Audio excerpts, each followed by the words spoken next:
আসসালামু আলাইকুম সবাইকে উর্মি গার্ডেন অ্যান্ড ব্লগসে আপনাদেরকে স্বাগতম। গাজীপুর থেকে শুরু আমাদের আজকের এক বিশেষ যাত্রা, গন্তব্য ময়মনসিংহের ঐতিহাসিক মুক্তাগাছা জমিদার বাড়ি। কত বছরের পুরনো রাজকীয় স্থাপত্য আর ভিতরে লুকানো আছে অতীতের অজানা রহস্য।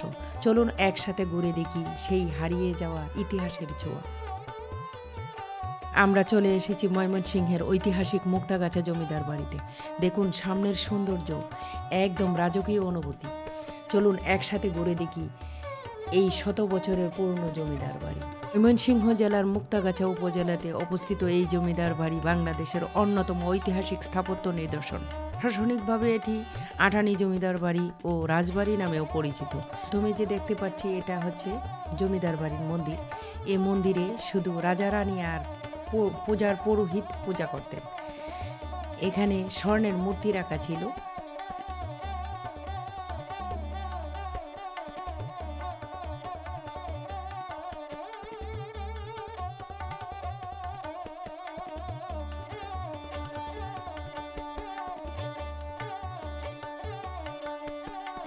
গণেশ্বর আশ্চর্য চৌধুরী চলে যাওয়ার পর স্বর্ণের মূর্তিটি এই ভবনটিতে স্থানান্তর করা হয়, যদিও পরে সেটাও সরিয়ে নেওয়া হয়।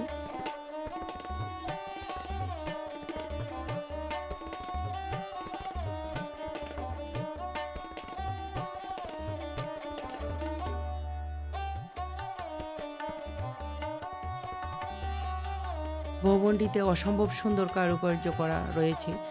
দরজার উপর সাদা রঙের মাঝে লাল কারুকার্য দেখতে অপরূপ সুন্দর লাগে। ভাবতেই অবাক লাগে, এত পুরনো ভবন, এর দরজা জানালা এখনও মজবুত আছে।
ভবনের বিশাল দরজাগুলো ভবনকে আরো সুন্দর করে তুলেছে।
এই যে ঘরটি দেখতে পাচ্ছেন, সেখানে বাস করতেন জীবেন্দ্র কিশোর আশ্চর্য চৌধুরী। এই ঘরের বিশেষত্ব ছিল এই ঘরটি সে সময় শীতাতাপ নিয়ন্ত্রিত ঘর ছিল, যা তিনি জাপানি কারিগর দিয়ে নির্মাণ করেছিলেন। এবং পাশে যে ঘর দেখতে পাচ্ছেন, সেখানে জমিদারের দেহরক্ষী আর তার জন্য কর্মরত লোকজন বাস করতেন।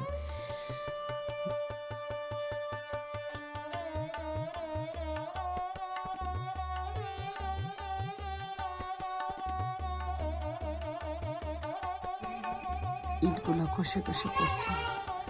জমিদারের ইট খুঁড়ে খুঁড়ে নিচ্ছি। জমিদার থাকলে বেঁধে রাখতো।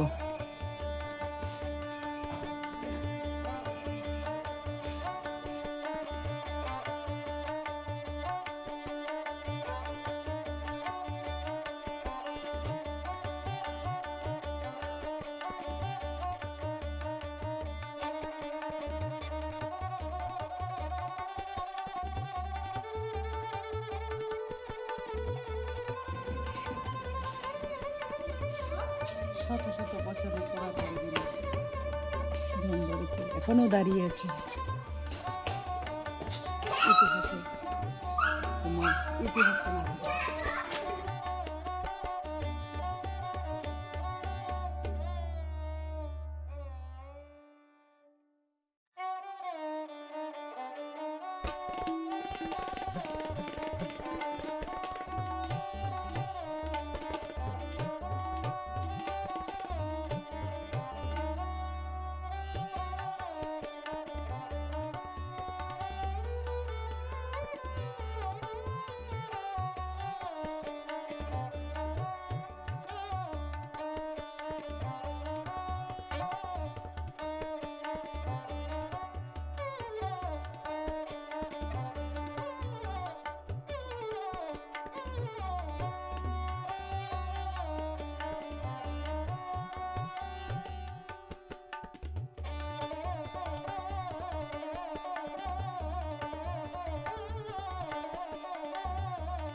জমিদার বাড়ির এই গড়টির নাম অন্ধকূপ। সে সময়ের অপরাধীদের মেরে এই কূপে ফেলে দেওয়া হতো।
দেখো তো একটা ফালতে পারো নাকি?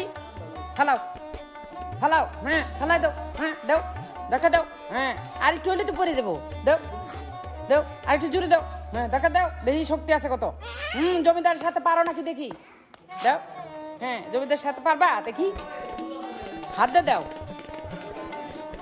হ্যাঁ দাও দেখা দাও। জমিদারের সাথে পারছো? তুমি কি বুঝলা পারছো? ঐতিহ্যবাহী মুক্তাগাছা জমিদার বাড়ি আমাদের ইতিহাসের এক অমূল্য ধন। প্রাচীন দেয়াল আর গল্পে ভরা এই বাড়ি যেন সময়ের সাক্ষী। স্মৃতির এই অমূল্য যাত্রা মনে রাখি। দেখা হবে আবার নতুন কোনো ভিডিওতে। আল্লাহ হাফেজ।